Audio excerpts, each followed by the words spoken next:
Hey everyone, this is Rachel Mooney. This is Cindy. This is Maggie. And this is Andrea, and you're listening to Real Her Talk, houses, heels, and real estate deals. Okay, so Maggie and Rachel are out of town this week, so thank you for being my co-host. You're welcome. You're welcome. Wing woman. I'm happy to be here. Thank you for having me. So we're going to just talk a little bit about first how we know each other. Okay. We met because your sister Grew up with your husband. and it was love at first sight. I know, right? My sister heard I was coming to the area. Like how many years ago? Oh my God, this is prior to 2004-ish, I'm going to say 5. And she said, hey, you're going out there to visit your in-laws, those in-laws at the time. Ex-in-laws. Ex-in-laws. And which was in Nashville. For the starter husband. Yeah, for the starter husband, I upgraded. Yeah. And she said, hey, Seth and Andrea are out in that direction. You should connect with them. And she sent me your number, and we connected. That was it. The end. And what connected us was we were high-powered women. Like, I think we were in the same industry because at the time, I was working at D.R. Horton, and you were working for a land developer or selling land? I was doing land assemblage. Yeah. And so we connected. Okay. So let's talk about that because you just said you were working for a builder. Yes. So you didn't start your own company let's rewind because we've talked about on the first couple podcasts that I have a degree in nothing. It's school of hard knocks. Me too. So where did you go to school? So apparently I went to high school. So I have an actual diploma. Oh, me too. Isn't that great? Yeah. I know our stories are a little crazy. Did anybody ever ask to look at that? No, never once. No. Fascinating. It's usually just a box you check. It's weird, isn't it? So, and I work for a large corporation too. No, I have my diploma. Altogether, in 12 years of school, I actually attended 6 years of school. Between being sick and all of this, I don't do well with being in school. And I graduated at 15 because I figured I can make money instead of sitting here in school and just listening to somebody talk. So I left and started making money. I worked at a financial advisor firm. And then what? I was doing that for a couple years. Then I worked for an engineering firm. I was just executive assistant. I worked for a landscaping company at the time. And so I'm from California. I don't know. I know you know. I don't know if everybody else knows. So I am based out of California. And the largest landscaping company at the time, I worked for them, executive assistant, and then got married, moved to Texas. I couldn't handle Texas because they moved where I lived in El Paso. It was very slow construction and I was really fast. So we moved back home, and within a year I answered an ad for a office manager position, and she said, hey, you know what? You have a lot of computer experience. Mind you, I am 21 years old. She's like, you have a lot of computer experience. Do you want to learn AutoCAD? And I'm like, what the heck is AutoCAD? Sure. So she's like, I'll pay for it. So she sent me to school for 3 days. I picked it up within 2. And basically what they were doing is in 1998, they started Edison, which is the largest electric company in the United States. They started allowing outsiders to design their infrastructure. So a developer, D.R. Horton, KB, Pulte, all those can opt to have Edison design their system and take 6 months, 8 months to do it, or pay you or me to do it and get it done in 2 or 3 weeks. Well, construction in the 90s, early 2000s, especially in 2003, 4, 5, 6, 7. 24-hour days. So they would always hire an outside consultant. So I actually started the whole program with Edison. I was one of the first designers. And I was actually AutoCADing an ex-Edison employee's designs. And then I just picked it up and started designing them myself. And then the developers liked what I was doing and asked me to go in-house. So I got offered by KV Homes, D.R. Horton, and Lennar all asked me to work for them in-house. They don't want to share me with anyone else. I picked D.R. Horton and worked with them for a little over 10 years. And at the end of those 10 years, which was in 2014. Hold on, we're going to stop. Oh, stop me there. Yeah. Okay. Yeah, because people see the tip of the iceberg, right? So, you get to go travel all over the place. Oh, yeah. You get to go shop and buy whatever you want and do whatever you want. but 14 years in-house. Oh yeah. I mean, that's a grind. Oh yeah. That wasn't like a pat on the head. You picked something up and then. Oh no. I mean, it was working for a Fortune 500. They are, still currently the number one home builder in the United States. So the grind was to a whole nother level. And then came the recession. So, I was part of, just in the state of California, we were, 7 divisions down to 2. And I survived, and that was incredible. And the reason why I survived was, I remember my boss came into my office one day and said, if you want a job after tomorrow, because every day it was layoffs, like once a week, it was like, this person's getting laid off. I mean, it was just 10 people, 20 people getting laid off. My position didn't exist. My position never existed in any home builder across the United States. They made it up in-house, because normally it's a purchased out or it's a contractor out. And they said, if you want to survive, you need to make yourself worth it. So I started reading tariffs, and I started reading things from the Public Utility Commission. Every single state has it. And it's what governs the public utilities, Atlanta Power. So what did that get you? Why was that so important? So I started reading those because I realized that there was money that was owed to the developer, because during the 2002, 3, 4, 5 rush, they were just putting stuff in the ground. They didn't care about money. Nobody cared about money. Now we're 2007, 8, 9, 10, and we're looking for pennies everywhere we can. And I realized we had contracts they were signed and they were owed money, or that they paid for Frontier or Verizon at the time, or AT&T. The developer paid to put their infrastructure in the ground. They didn't, per their tariff, per the rules that govern, FCC rules that govern the utilities, they didn't have to pay for that. They should have been reimbursed. So I went through all the contracts, and I started going around to all the different states. I was in charge of the Western U.S. and started finding the money, and I started pulling old contracts because they're good for 10 years. So I started going back through all these contracts, and I found millions and millions of dollars that the developer needed. Mind you, I am no degreed, and I'm just reading, okay, they owe you, or they're supposed to put this, okay, they didn't, so you owe me the money. Okay, now pay me now. So I went to my boss, and I was like, I think that they can pay us back all this money. And he's like, okay, let's make it happen. So that's why I stayed. That's why they kept me, is because I started actually bringing in money. And during that time, I was probably the only one bringing in the money. Yeah. No, they were still selling homes. But, it was a lot. It was much slower back then, obviously, as we all know. And that's what kept me on. So how did you know to start going to read that stuff? I was looking at a contract. I was processing a contract, and I just slowed down and read it. And I was just like, let me just read it instead of just passing the paper and getting it signed and moving on. And it said that I had the option to have the utility install it. So then I just started doing the research about it. And I was like, well, that must be mandated. They don't just say that.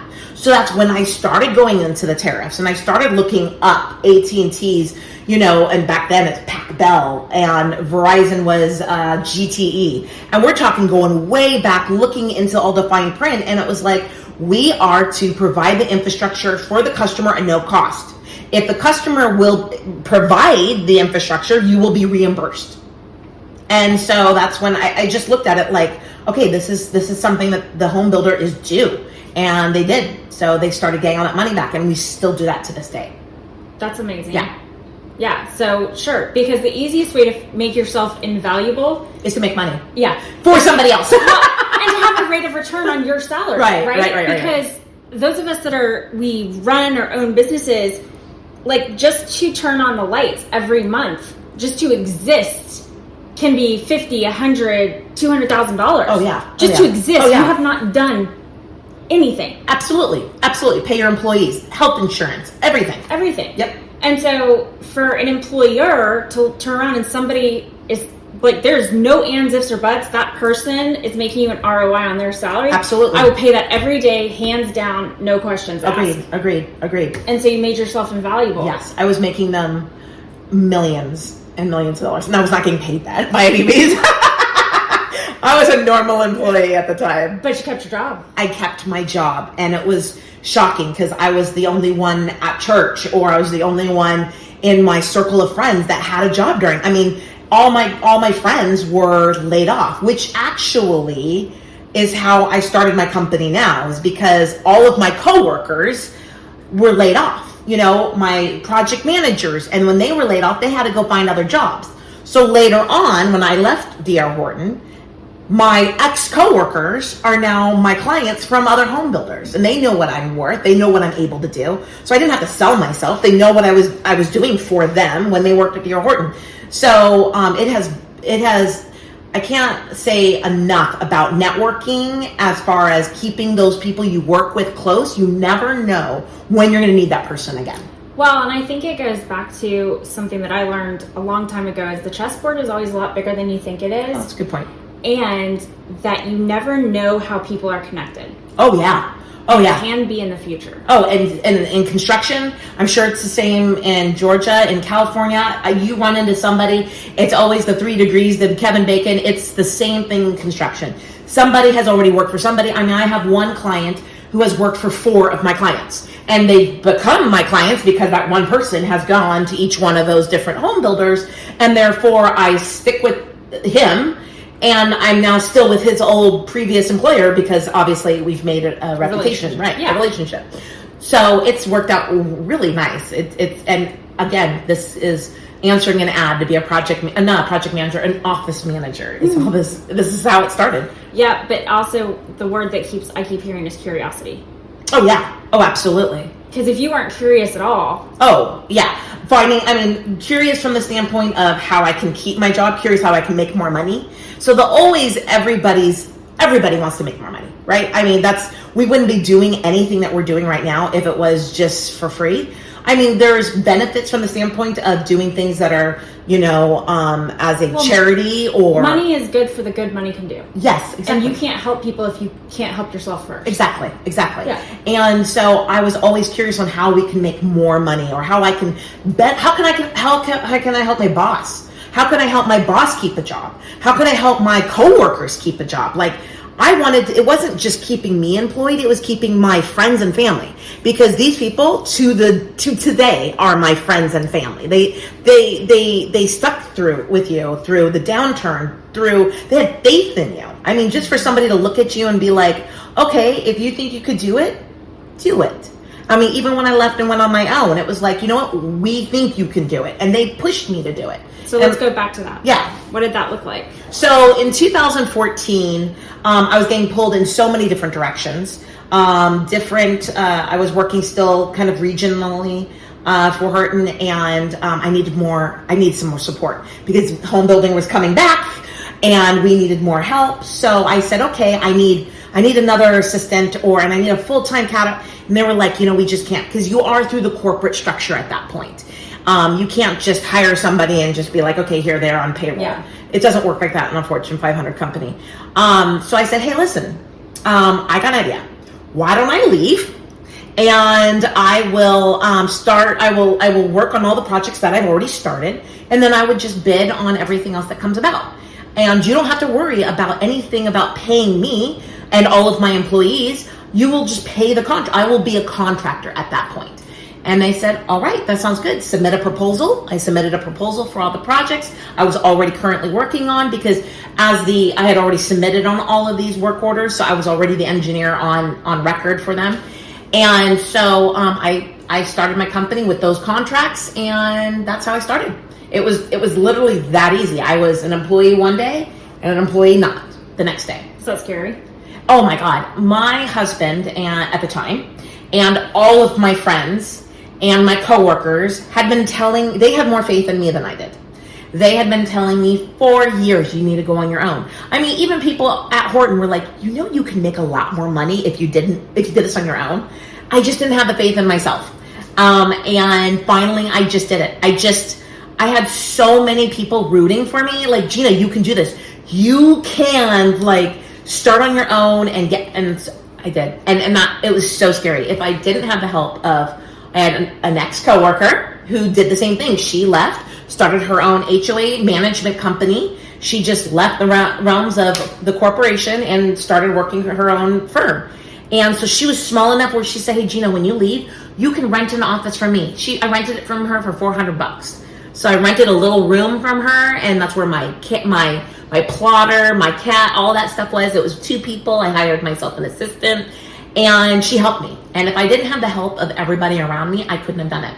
It was fabulous. I really appreciate all the help that everyone gave me. Yeah. And here I am. And you hired an assistant right off the bat. Yes, I did. Why? I needed help from, I work on the more technical aspect, which is really time consuming. Cost estimates, looking at bids, designing. I designed the electrical infrastructure for PG&E, Edison, SDG&E. I'm a designer for them. I'm a certified designer. And I couldn't keep track of the emails coming in, but the processing of contracts and all the little stuff, I mean, those are easy, but that's not where my brain needs to be. It needs to be on the tedious numbers. That's what made us successful. So I needed to have somebody help me with that. I hired an assistant who I did end up marrying, but so that worked out really nice. I gotta love those. So, but what did happen at first? I was gonna say, let's rewind real quick. Like, it wasn't because he showed up that the starter husband exited the picture. No. My ex-husband at the time was already 1 foot out. Yes. So we had stayed. Asshole. Yeah. Yes, you know. For 2 years, he was helping. Actually, it was just a year, just 1 year. So during starting up my business, he was with me for a year, and then I just found out that I wasn't the only one. He was, anyways. So that kind of split in 2015 or 16, I think it was 2016, and me and my assistant didn't get together or hook up or anything like that until late 2017. I was well divorced after that, but got married in 2018. But he was just a friend at the time for many years. And he actually tried to even like my husband, and that wasn't my ex-husband at the time. So anyways, I hired him. I had to hire a CAD operator. So yes, I could do CAD, but I hate doing it. Again, that's tedious stuff that I don't need my brain to be working on, staring at a computer, click. That's how I got into the industry, but that's not how I was going to stay in the industry. And so I hired an expert in that, and that's what he was doing. Then we grew a little bit bigger. I needed to get myself a bigger office. I got myself a really nice office. Then I hired myself an office manager, kind of like a Girl Friday that worked Monday through Friday. But she did everything, she was the first one in the office, make sure the coffee was made and all that kind of stuff. Opened the mail. She was just like, wasn't per se my assistant, but she was the office. She was the office manager. Yeah. And so had her. I had 2 CAD operators. I hired another one that was part-time, and I had 1 full-time. And then I had my assistant that turned into being an actual partner. So that worked out really well. So leverage, like when you're running a business, a lot of people think that that you start out like you're going to be good. You're going to work on your weaknesses, and you're going to be good at like all this stuff. Right. And I know that running a real estate business, there's 196 different tasks associated with that. And there's no possibility that anybody can be good at all of those. Right. So do you believe you should be working on your weaknesses or hiring for that? Oh, absolutely hiring for that. Yeah. The best manager is having the best people underneath them. And I will take that to my grave. Right now, currently, I've grown to about 10 employees. And the staff that I have today, I can't even speak high. I can't, for the first time in my life, I've been able to go on a vacation and not worry about my company. That's never happened before. That's how you know you have hired correctly. I mean, the fact that they come in and they process your contracts, they keep the job, they talk. I mean, there's at times my clients would rather talk to them than me anytime. But when it comes to some of the very specific things that are really technical, yes, that lays on me.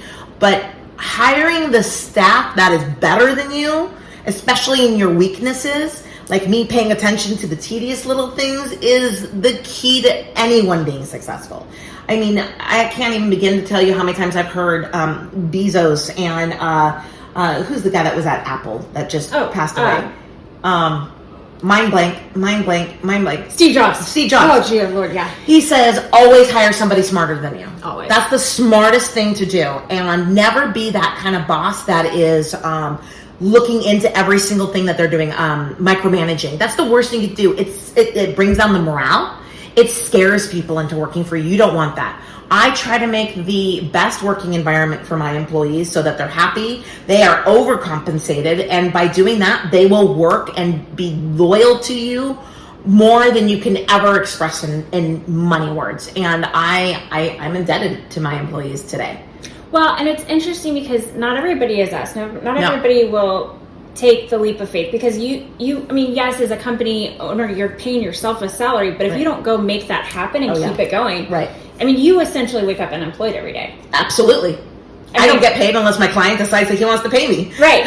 And so, and if you don't keep those contracts coming in, you don't keep those relationships going and all of that. And so a lot of people don't have the stomach for that. Yes, that's very true. And that's okay. What it is finding the right person like you to align themselves with, where it's like, I see where I can help you do more. Absolutely. And therefore that can pay off for both of us. Oh yeah. Making them successful makes you successful. Right. And so it's like, there's not a whole world, probably, thankfully, everybody should be thankful that there's not a whole world of us. Oh God. It'd be too much. Oh my God. It would be way too much for everybody. But that's the thing, is like, find your genius and stay in it. Agreed. It doesn't need to be, like, everybody can't be running the company, but find your genius, love it, and skip to work every day. Exactly. And so, what do you do to reward yourself? What do I do to reward myself? I sleep in. Okay. That's my reward, honestly. I don't like being at a desk at 8 a.m. and I'm not at a desk at 8 a.m. Am I looking at my emails from my bed? Absolutely. That is my reward, in all honesty.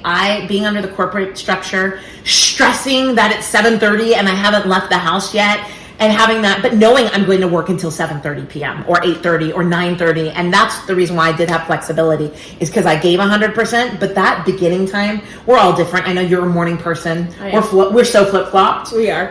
And that's great, because I have employees that are flip-flopped. You know, I've got some that are total morning people and just start dying off at 4 or 5. And I've got my personal assistant, or my assistant, she runs on the same battery as me. She likes to work at night. So by having multiple different personalities and work ethics and work areas and zones, and really having all of those works well in a company.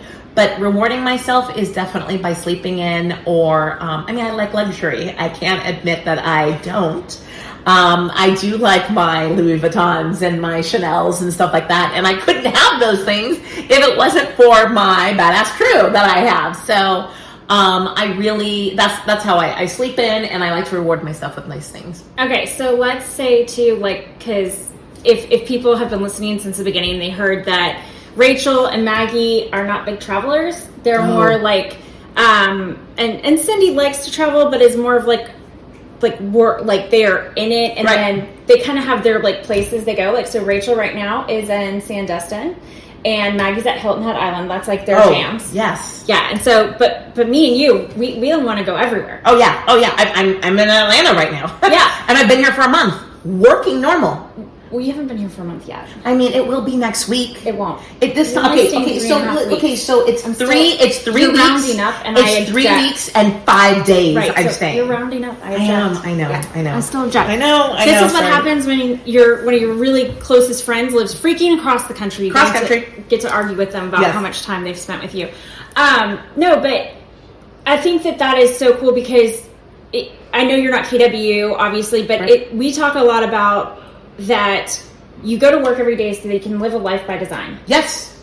And so my life by design you want. Correct. So my life by design is, I do like being in my office at 7 a.m. because I want to leave by 4. Right. That's my life by design. Like, I want to be done because I love having, oh my gosh, there's that quiet time. Right. And I have it's zen for me. I can set up my whole day, and my executive assistant starts at 7:30 in the morning. So if I'm there at 7, you have a little bit of quiet time, get your mind situated. I've got her prepped, and she's off and running from 7:30 to 8. She's got all the menial crap that's got to get done right off the bat. Right. Like, she's on that. And then I've got 2 of my team who also like to be there early, so they come in at 7:30. And so I'm still sleeping. I know you. Oh, I know. Still I'm texting sleeping. you, and I'm getting no responses. I'm like, are you alive yet? God, no, you're not. No. And so you're right. That balance, because I have other people in our leadership team who they are going to work later. Yep. That's me. I will be up at midnight, 2 a.m. working and I'm emailing. Whatever makes you happy. I don't care. Right. Why are you married to people their hours or whatever. Like, who cares? Like, nail it where your feet are. At that point, you can say that Keller Williams is open 24 hours. I'm not. Don't call me. No, because what happens is if I see somebody who's called me and it, like, really late, right? I'm gonna totally give myself away here. My most fun thing to do is I get up at about 5:30 in the morning. So you are totally gonna get a call or a text back from me as soon as I wake up because I'm trying to be responsive. Right. But let's be honest, I know they're not awake. Yeah, exactly. That's the best time to respond, so you're not going to get a response. I do it all the time. That's why I'm emailing at 2, 3 in the morning. I'm like, they're not responding. It's really bad when a client responds. I'm like, why are you right? You're like, why are you responding? You're I'm mad at you. I know. No, my managing broker Henry, he's up at the same time, and Maggie, I know she's up, and it's so funny because Maggie and Joseph and I will text at that time because I know they're awake. They know I'm awake.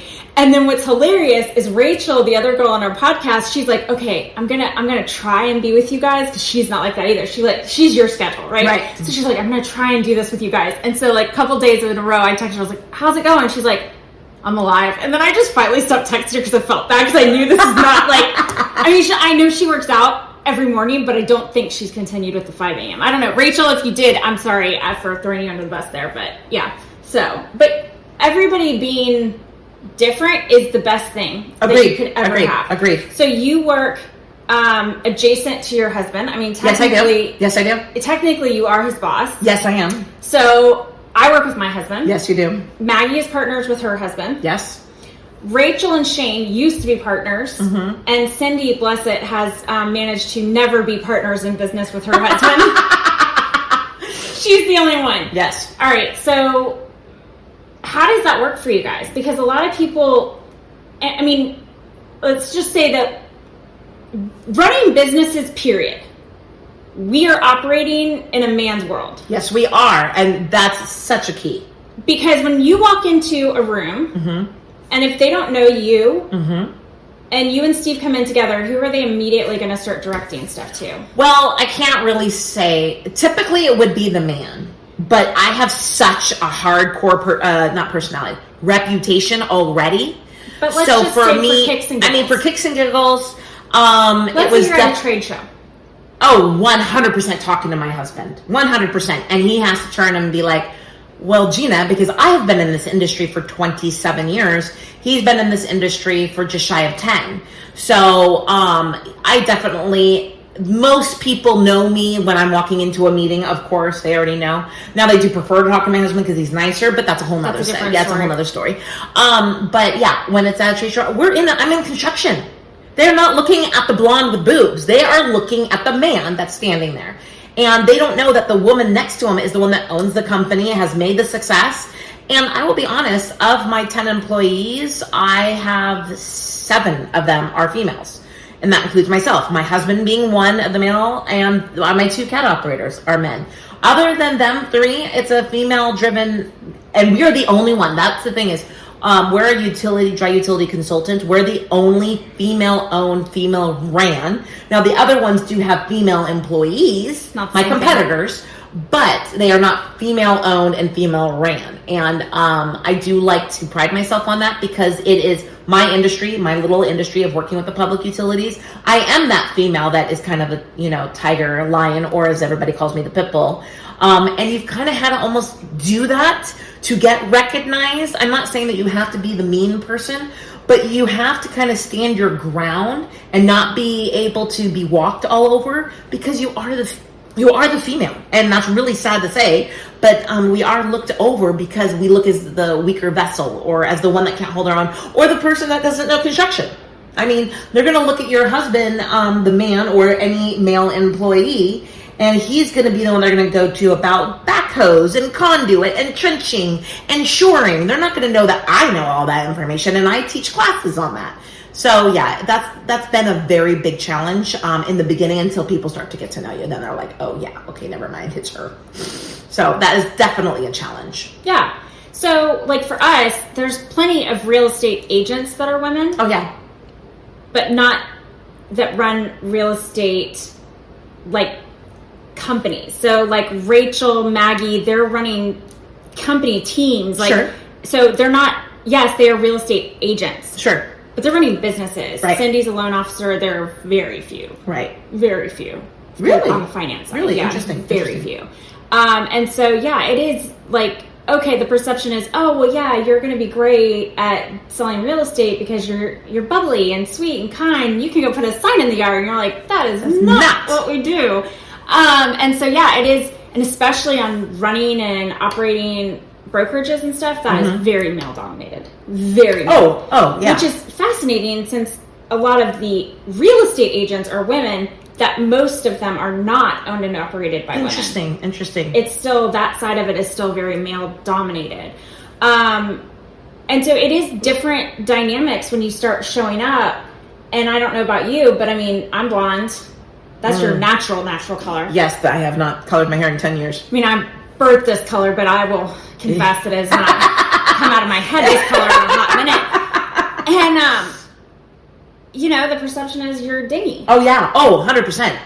And just being, I mean, even taking it past the hair color, I mean, just us being a bubbly people. Yeah. I mean, people don't really know us behind the scenes. We're not that bubbly. All right. But when we are around people, we are. And so immediately it does the dingle hopper is what we are assigned with until we start talking. Then they're like, oh, wait, this person can hold their own. Like, I have no problem walking in a room of all men I've never met. I don't care if they're in construction, they're in finance, they're attorneys. I can hold my own. I know that I can talk to them, shop about anything. I know sports, they got me at sports. I don't have sports. I hear one more sports analogy. I know, I'm sorry. And I don't have, nope. Even in masterminds and stuff, Yes. they'll be like, and then so-and-so ran some touchdown. I'm like, could Yep. you use Yep. some Yep. like, give me anything besides sports, or at least baseball. I can get there on baseball, but that's really it. I could do maybe some basketball. Yeah, it's really hard. But with everything else, I can hold my own. And that's where I think makes you feel good, and it gives you kind of like the pep to where you can stand your own, because you can hold almost any conversation as long as they keep it out of. I mean, even if they want to get weird, I can absolutely hold my own on that. We know. Well, and I think too that the key there is not being embarrassed, not being shocked, and not getting your feathers ruffled or feelings hurt. Oh, that's a big one. Yes, you cannot be easily stumbled. Now, does not mean that you can't stand for your own and be like, hey, you shouldn't say that about a woman or this and that. But it's all in how you present it. It is. It's all in how you twist it. You can be that, stone cold person, or you could be like, that's funny if, and kind of make it a twist and make them feel bad. Yes. So turn the embarrassment to them. And that is where you can actually make the whole mood change, and also tell them where you stand. So you have to have that a little bit perceived in the back of your mind before even walking into a situation like that. Well, and I think too is like, I don't know about you, but I've never cried in front of a man. Oh gosh. That is in a business setting of any kind, because that will immediately put you in that category. Yeah, it's like the word. It's funny. I was listening to this podcast that it was attorneys talking. And it was a man and a woman, they're prosecutors, and they were talking about or maybe it was the defense attorneys, whatever, it doesn't matter. And they were talking about the word hysterical. When's the last time you heard a man referred to as being hysterical? Never.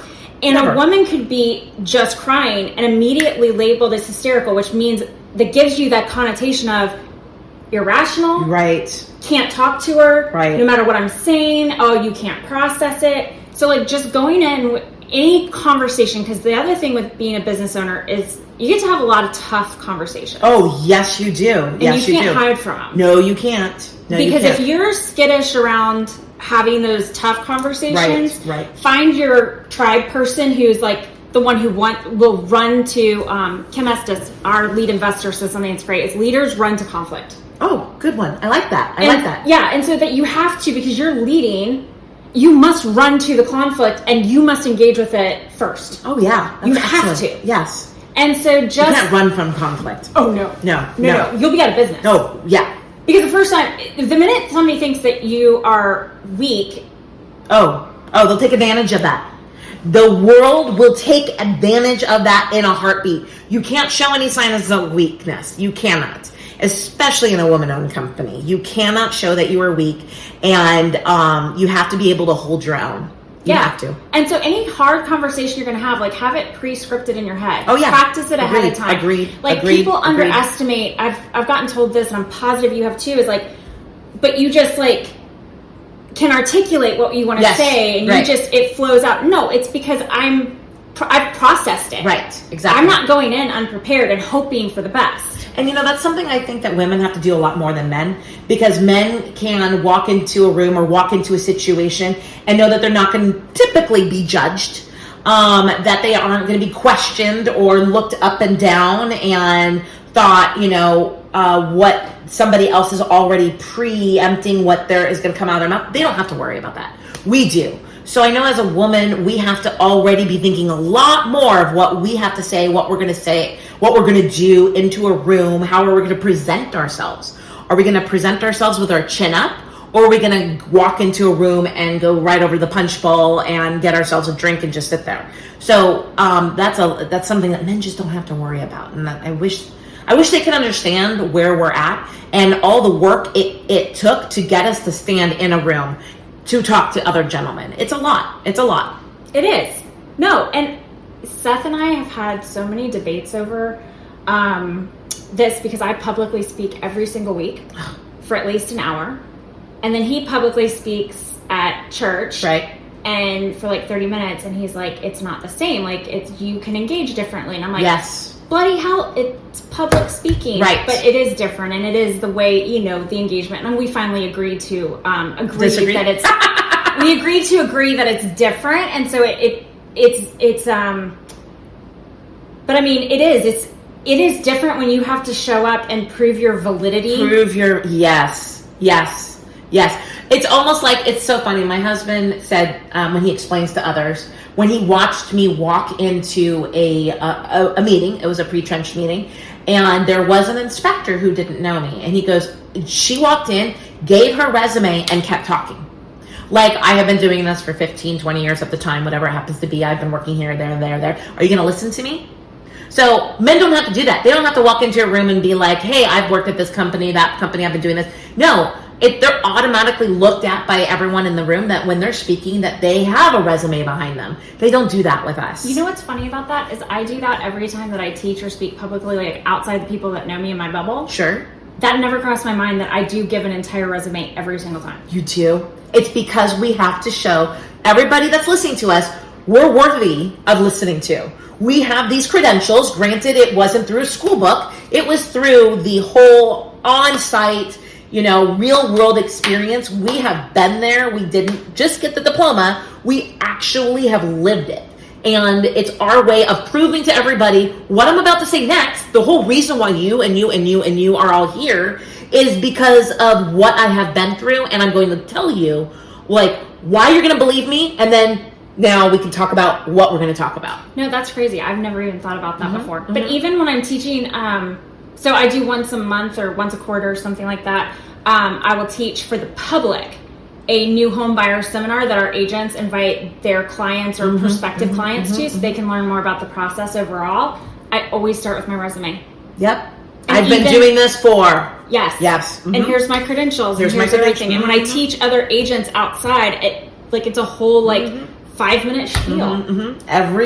I would be shocked to hear a woman in business that doesn't do the same. I was privileged to be at a women's group, but the BIA in our area, the Builders Association, in every area you have a BIA here. They did a woman, like the presidents that are of the big home builders, that are the divisions that are female. And they started off the panel, so it was 3 women for 3 different home builders, very respectable women. I would have to say that 2 of them are my mentors today. And they started off with, here's how I got here. Here's where I've been, which normally you would with a male or female being interviewed on a panel. But they do that a lot, and that was one of the things they spoke about, is being a woman in a man's world. They can't just walk into a room and just start talking. They say, I've been doing this for X amount of years. They just naturally have to do it. I would be shocked to hear a woman saying that they don't have to do that before they do a presentation, or before they're in a room full of a bunch of gentlemen, and they don't say, well, I've been doing this for. You just naturally say it. You don't even think about it. Yeah, you don't even think about it. No. Mm-mm. All right, so best piece of advice you've gotten along the way? Have best piece I've gotten or best piece I can give? Okay, let's do with the gotten. Gotten. Okay, best piece I've gotten is you can do it. Just do it. Just do it. I had other people believe in me than I believed in myself, like I was telling you before. Just do it. So by just going out and starting your own business, first thing to do is to get your business company name and get your corporate documents. All that stuff is $800. You could do it yourself, LegalZoom, or get an attorney, whatever it happens to be. That's the best piece of advice that I had gotten, was that you just need to go do it. Just do it. Forget about all the issues behind you and just do it. So you've made no mistakes, and it's been oh my God, are you kidding me? No, of course I've made mistakes. You wouldn't be human if you didn't, and you wouldn't be successful if you didn't. I mean, if you look at all the big names that I mentioned before, they absolutely have made mistakes. And the point is to learn from them and not to repeat them. That is the most important piece. Okay, I did that wrong. I did that bid wrong. Or I presented this incorrectly. What can I do? Don't repeat the mistakes. Learn from them. That is probably the best advice anyone can take away from something. So Gary Keller says something really cool. He says, if you don't go back and visit your biggest regrets, then they will revisit you, because you will repeat them. Yes, you will. And the whole point is not to, because you don't grow. You keep going back a step. Every time you make a mistake, you go back 2 steps. But you grow when you don't make them again, and you learn from those. Okay. You just go make new ones. Yeah. Oh, yeah, exactly. And it's constantly a ladder of just, okay, I'm going, okay, all right. And you keep going up. Nobody is going on a ladder just to go back down. You are going into a direction to go up. And so you will never learn or never achieve greatness until you have learned from your mistakes. And just do it is Nike's, of course, slogan. But it's one of the most powerful because it's only action based. And so I love that that's what you went to, was like, get into action. Because if you don't go get into some sort of action, right, you're going. You're not going to get there. Just do it. Just go for it. Do it. Start the company. Don't look back. Just do it. That was the best piece, and that is where I am today. Is because I was pushed by so many people just to do it. It's not going to hurt you. Pull out what's your company name? Go and register it. Just do it. And did you have like all these millions of dollars? Like, oh my God, no! I started off with $0. So how'd you $0 assistant? Right? My first assistant came after I had worked through some contracts and I had done a billing. But you had to save up, put that money aside, and not pay you. Yeah. Oh, yeah. Absolutely. You don't get paid. And I didn't have a savings account. We went a month or 2 without paying the mortgage. There was things that had to happen. I'm not suggesting anyone do that, but that is what I had to do until my first billing, because you have to remember, now that you work for yourself, you're not waiting for your W-2 or for your paycheck to come and get deposited in your mail. In fact, when I got married, I had gotten all caught up in the whole marriage thing. I had forgotten to do my billing before I had left for my wedding. Second marriage. Yes. The best marriage, the only one that matters. The only one that matters. Yeah. The first one was because I was like, you weren't billing anybody with the starter husband. Gosh, no. So my husband and I, which was my assistant / partner, we had, we were going to Hawaii to get married, and I forgot to do my billing. Started stressing out because when you do billing, it takes normal companies 30 to 45 to 60 days to pay you. So when you do your billing, you're not going to have income for about 2 months. So I had forgotten to do that. Then I stressed out during the wedding. I'm like, oh my goodness, I have to do my billing. Still didn't do it. Then when I went to do it, my computer crashed. So it was just one thing after another. If it wasn't for those gift cards that I had gotten at my wedding reception, we would have gone poor. We would have starved. I might have helped me with my weight loss, but I would have starved to death if it wasn't for the cash that we had gotten at the wedding. I only sent you. Yeah, you sent me glasses. So with the platinum on them, Yes. but I don't think you could have scraped off No, enough to sell no, it. and I tried. Yeah, No. it wasn't good enough. No, it wasn't good enough. So that was an interesting piece. So you have to remember that you are creating your own money in 60 days. So don't look at every contract like, yes, I scored a contract. My contracts, my 20, 30, 60, $100,000 contracts takes 3 to 5 years to pay out. It's over the course of construction, and we all know how long it takes to build a home. So we're billing every 3 months a percentage of what we did in that 3 months. And there could be times where 6 months we didn't even work on that project because construction stopped. So you have to be able to juggle and understand your finances. So it's one thing about knowing what you do for a living, but now you have to take on all the financial aspects and know how the whole accounting world. And then, of course, I did hire the most amazing accountant. Yes, and she works for you now too. Yes, she does have the same blood that runs through my veins that runs through hers.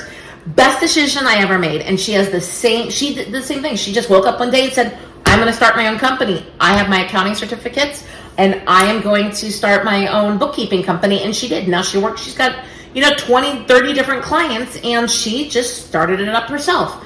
And if it wasn't for her, oh my goodness, I wouldn't have money today. I would forget the bill. I forget the bill. None of us would be in good Yeah, shape. I know. So Thank you for our financial fairy. Financial fairy. That's what we're naming her. She was like, financial fairy. She's, yeah. Yes. So best piece of advice you would give? Best advice I can give, other than believe in yourself, hire people smarter than you. I can't. If you're looking at starting a company, definitely hire people smarter than you. You don't want to be sitting there training people all the time. And I will tell my employees this, hey, you know what? I learned by just trial and error. So you're going to need to too. If you can do that with your employees, that will make you so successful because they're going to learn things and teach you. And I love that. So always hire people smarter than you and believe in yourself. You can do it. There's times that you're going to think that you can't, but just believe in yourself. By believing in yourself will make you build an empire, whether it be 2 people, 4 people, 10 people, 100, 400 people, whatever it happens to be. If you believe in yourself and you hire smart people underneath you, you will be successful. Yeah. And everyone will be successful. Yes. Because everybody else has their own goals and they reach those by being part of your world. Yes. And what I'll say too is around that is like the more people the more times you make mistakes in hiring, the better you get at spotting talent. Yes. And spotting curious people. Yes. Because that's the other piece that you were just saying, like hire people that are smarter than you, but also that are curious too. Yes. Because if they don't have that curiosity piece, then they're not going to go ever learn something that you haven't taught them. Oh my God. I've got my assistant right now. She went and just started being curious. And I had a client that said, I want you to do this for us. Like, oh my goodness. I said, are you going to do it, Chanel? Are you going to be able to do it? And she's like, yeah, I'll figure it out.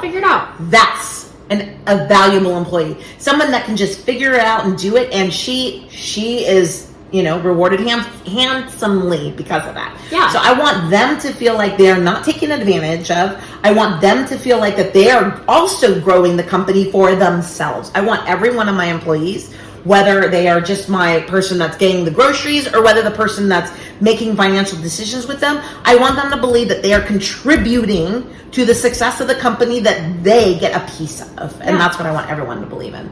Cool. Yeah. Thank you. That went by really fast. Hey, sounds great. Yeah. All right. Thank you. Thanks, guys. See you next week. See ya.